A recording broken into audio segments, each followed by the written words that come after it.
I could have never imagined, back then, that I would cross paths with them again and uncover the shocking truth that unfolded. My name's Ashley and I'm 35 years old.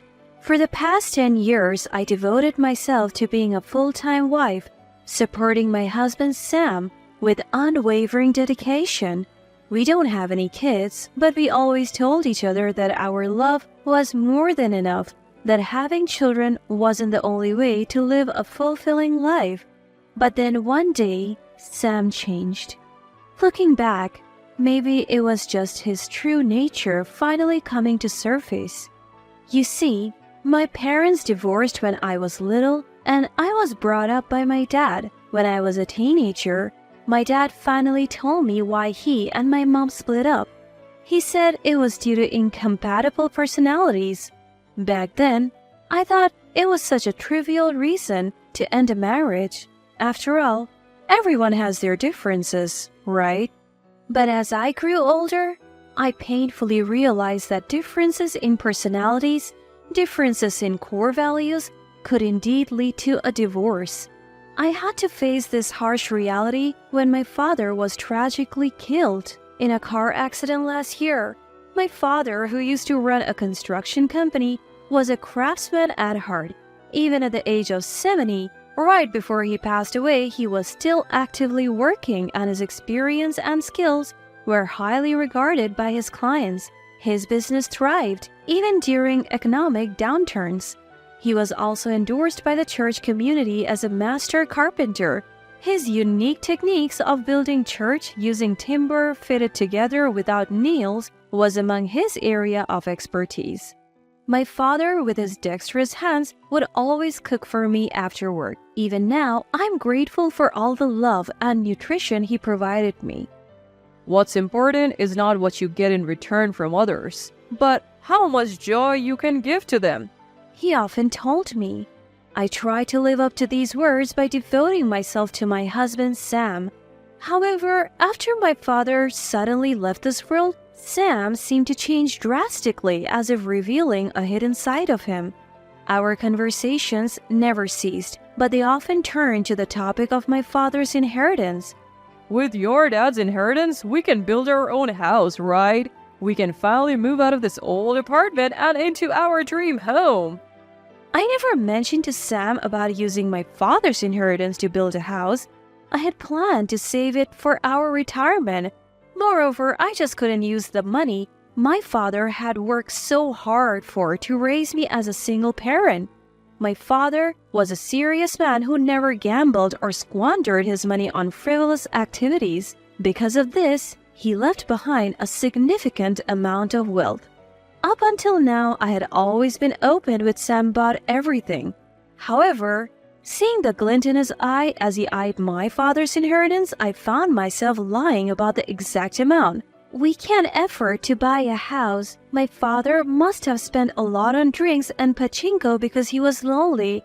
There is much less left than you think, Sam. But there's still enough to build a house, right? No, there's not. We might be able to buy a rundown second-hand house, though. Sam looked as if his world was ending. His eyes were lifeless, like those of a dead fish.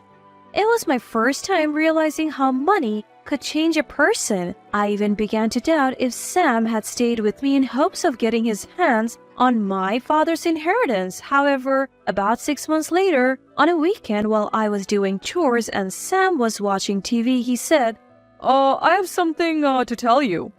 For the first time since he proposed, he was addressing me with a serious expression, and I couldn't help but feel a chill run down my spine. I sat down across from him, and as I observed his face, a tear streamed down his cheek. What? I've made you feel bad by acting like I was only interested in your dad's money, haven't I? We don't have children, so we should have plenty of time to enjoy together, but I haven't put any effort into it. Thank you for always being with me without any complaints, even though I leave all the housework to you and we rarely go out on my days off. Upon hearing these words, I felt a mixture of joy and regret for ever doubting him. Tears of joy mixed with tears of regret and fell heavily from my eyes.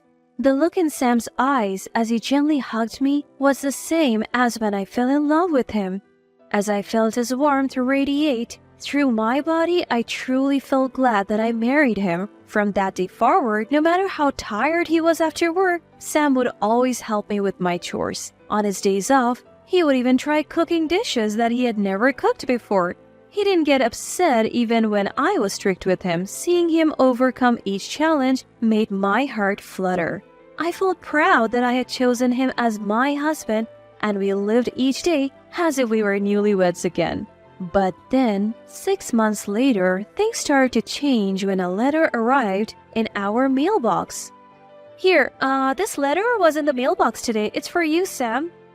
Sam opened the envelope carefully with a pair of scissors. Wow, it's been 20 years since I graduated from high school. I've been invited several times, but I never went.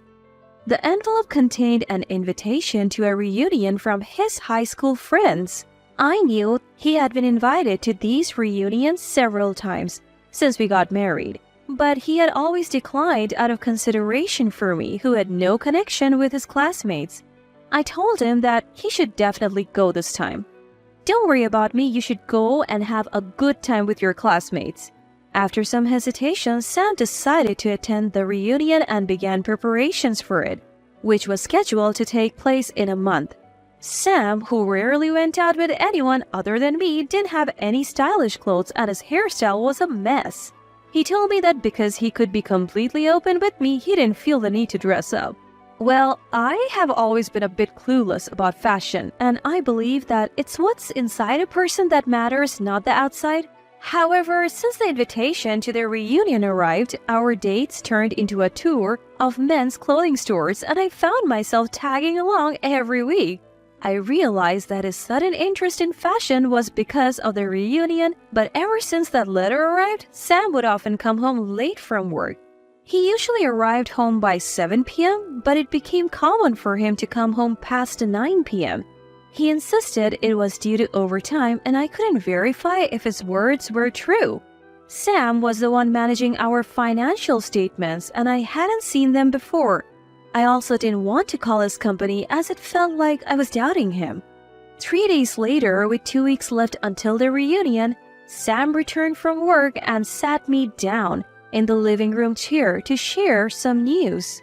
My sister, Michelle, she's just broken up with her boyfriend she was living with. And now she's staying at a friend's house. But the friend's husband is coming back from a business trip next month, and she'll have no place to live. I have to do something for my sweet little sister. I completely understood Sam's concern for his sister.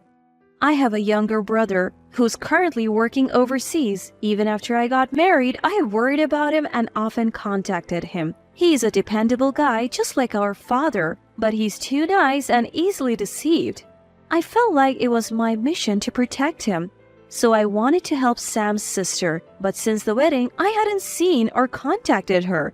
I felt reluctant to use my father's inheritance for someone I barely knew, so I kept quiet. Ashley, didn't your father love helping people? Yet why won't you help my sister? My premonition was right. Sam wanted to help his sister using my father's inheritance. He desperately asked me to give a part of my father's inheritance to Michelle, but I was firm in my decision. I told you before, I have no intention of using my father's inheritance. I decided to save it for a time when we might really need it. Then Sam muttered, "Huh," and locked himself in his room. Since then, he started avoiding me. We would have meals together, but he never initiated conversation, and no matter how cheerfully I tried to talk, a cold atmosphere remained. 2 days later, I was looking at cakes in a pastry shop trying to improve Sam's mood. It was then that I felt an odd gaze and turned around. There stood my ex-boyfriend, the one I dated when I was in middle school. Is it you, Ashley? Even after 20 years, we immediately recognized each other, which made me burst out laughing. We had lost touch since high school, and I had no idea what he had been up to, but it was quite something to meet him here. He had recently returned to our hometown and was appreciating its charm. After buying our cakes, we decided to catch up at a cafe. Ashley, you haven't changed a bit. There is no way. It's been 20 years, and you haven't changed either. This exchange felt out of the ordinary, and I found it exhilarating.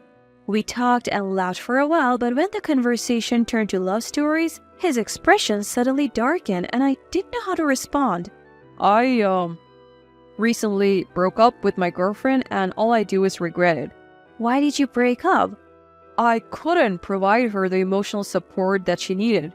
For a moment, the word cheating crossed my mind, but what he said next was something even I could deeply understand.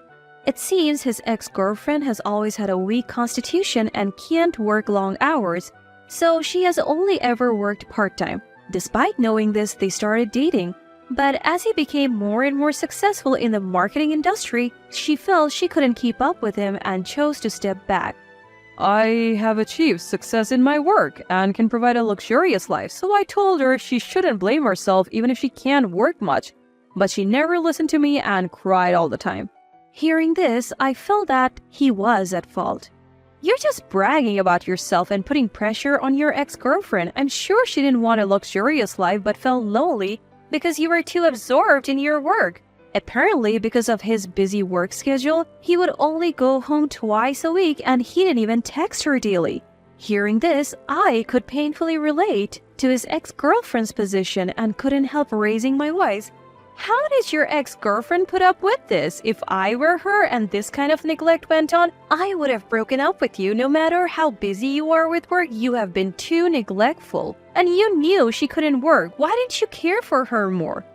The truth is, something similar happened between me and my husband. Around our 3rd year of marriage, I was dealing with infertility treatments and ended up in a depressive state, both physically and mentally drained. Despite this, my husband, who claimed to be busy with work, never once asked me if I was okay. He apologized and improved after I expressed my hardship, but that painful memory still haunts me to this day. Seeing how desperate I was, my ex-boyfriend seemed to realize his mistake. He said he wanted to get back together with his ex, but lacked the courage to act on it. Not wanting to leave him in trouble, I offered my help. In return, he listened to my grievances about my husband and we spent our time together fruitfully. That's what I thought, but a shocking revelation left me stunned. She has an older brother, and his wife is really cold-hearted.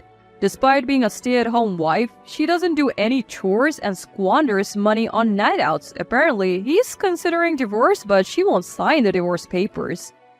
That's terrible. I can't believe he's still putting up with her. I think so too. That's why he's secretly planning to let loose at an upcoming reunion. A reunion? The word rang my bell. Comparing the details about his ex-girlfriend's brother and my husband, the shocking truth emerged. His recent ex-girlfriend was none other than my husband's sister, Michelle. We were both left speechless by this bizarre coincidence. We shared everything about our domestic situations, and he began to get angry on my behalf. Your husband is lying. He's using his sister to get to your father's wealth? We decided to tell my husband the following day. My husband finishes work at 5:30 p.m. Counting backwards from his usual arrival time of 9 p.m., he should leave his office around 8:20 p.m. We watched as he left his office 10 minutes past his regular time and headed towards an unfamiliar mountain. He stopped at a log house and we spotted a woman embracing him with open arms. My husband had been cheating on me in this hidden place? Realizing that it would be difficult for us to gather solid evidence, we decided to hire a professional private investigator. After that, we returned to the local area without assaulting the log house, devised a strategy in the car, and when we acted from the next day, another unforgivable truth emerged for me. Looking further into the log house, we discovered that my husband had bought it for $70,000 in cash, hiding the money from me. To add insult to injury, a woman with children was living there. To repay his debt, he was planning to use my ex-girlfriend, who is his sister? I'm glad you didn't give him the money, Ashley. If you had, it would undoubtedly have been spent on his mistress. You're right. I never thought he would hide such a large amount of money. It feels like he's mocking me. Maybe we should confront him together. My ex-boyfriend agreed with me and reached out to his ex-girlfriend. His ex-girlfriend, crying, asked why he had contacted her, but when we told her what we had found out, she immediately wanted to meet me. The next day, the three of us had our first meal together at a family restaurant, our eyes lighting up at the long-awaited reunion. I'm sorry, I haven't seen you since the wedding. My brother told me not to meet you because you hate me. Wait a minute. I never said I hated you. I even suggested to Sam that we should go on a trip together with you. The realization that it was Sam who had caused the rift between Michelle and me made me angry. From the beginning of our marriage, Sam was a liar, and I blamed myself for trusting him. The tears of regret spilled out uncontrollably. I suppose seeing me in this state must have brought back some emotions for the two of them. In the end, the three of us shed tears together as the quiet moments passed by. Speaking on behalf of my ex-boyfriend, I conveyed his feelings to his ex-girlfriend. She admitted, I have a strange kind of pride. I ended up envying my boyfriend who was more capable at work than I was, and as a result, I couldn't be honest and rely on him. It was a horrifying realization that a minor misunderstanding or assumption between a man and a woman could lead to a major tragedy. From then on, they swore to speak with consideration for each other, and they got back together. Oh, I'm relieved. I was wondering what to do if it didn't work out, but I'm glad everything turned out fine. Despite the trouble my brother has caused, thank you for helping me. Now it's our turn to support you. 3 days later, it was finally time to strike back. The day arrived when my husband was going to a reunion. I started packing my things as soon as I saw off my husband, who was in a good mood since morning. The reunion was going to be held at an inn about 2 hours away by car from here, with an overnight stay, so the deadline was the next evening. I scheduled to make it in time. Thanks to the help of my ex-boyfriend and his girlfriend, I had extra time and was able to throw away the photos of my memories with my husband. It's strange how love works. I felt refreshed, even though those were photos I cherished so much. What we decided in our discussion was to sell this house first. It was heart-wrenching to sell this house, a memento of my father, but I'm sure he would understand. The following morning, I asked a moving company to transport our belongings to my husband's parents' house. When we three went to my husband's parents' house and told them the truth, they were furious, saying, "We don't remember raising a villain who deceives his sister and wife." They said they would cut ties with their son but treat me as their real daughter. That day, we all spent a pleasant time at my husband's parents' house. And then the next day, I got a call from my husband saying that the reunion was over and he was coming home, and just as I expected, he said this. As soon as I put it on speaker so that everyone could hear, my husband's quarrelsome voice echoed through the room. Hey, let me ask you again. You're not going to give me the house even though I want to take care of my sister, right? No, I'm not. Then get out of the house by the end of today. The old me would have cried if he said something like this, but at that moment, not a single tear came out. That's because I now have strong allies, my ex-boyfriend and my husband's family. All right, but you can only stay in the house for another 3 days. My husband was silent for a moment, seeming unable to comprehend the situation. Huh? Well, what do you mean? It's your father's house, right? Don't try to respect my father now. I'm going to buy souvenirs. Let's eat together. My husband suddenly started trying to please me, but it was too late. 3 hours later, he called again, panting and flustered. Hey, where did you go? There's only my stuff left. What's going on? Then the next moment, my husband's sister screamed at the phone. It's disgusting to try and turn Ashley's house into a love nest with your mistress. At his sister's sudden shout, my husband seemed confused and the room fell silent for a moment. 3 seconds later, my husband spoke in a voice that was almost screaming. It's Michelle, right? Well, why are you with Ashley? What's going on? I have nothing to say to a brother who betrays his wife without hesitation anyway. I'm coming home now, so wait. After saying this, Michelle ended the call and headed to our parents' house with the divorce papers I had signed. An hour later, she returned with the divorce papers signed by my husband, Sam. Thank you. This is the end. Our family home will be sold in 3 days, and I'm receiving alimony from Sam. I never thought my life would become this chaotic, but it's for the best. Since then, I have been staying at my ex-husband's family home, focusing on studying for the caregiving certification I have always wanted to pursue. My ex-husband sold the log house he owned and seems to be living quietly in a small apartment with a woman he had an affair with. I feel so refreshed now, thinking if you're satisfied with such a man, go ahead and have him. I'm confident that a better person than my ex-husband will come into my life. As I tell myself, keep going, Ashley. Every day I'm living a fulfilling life.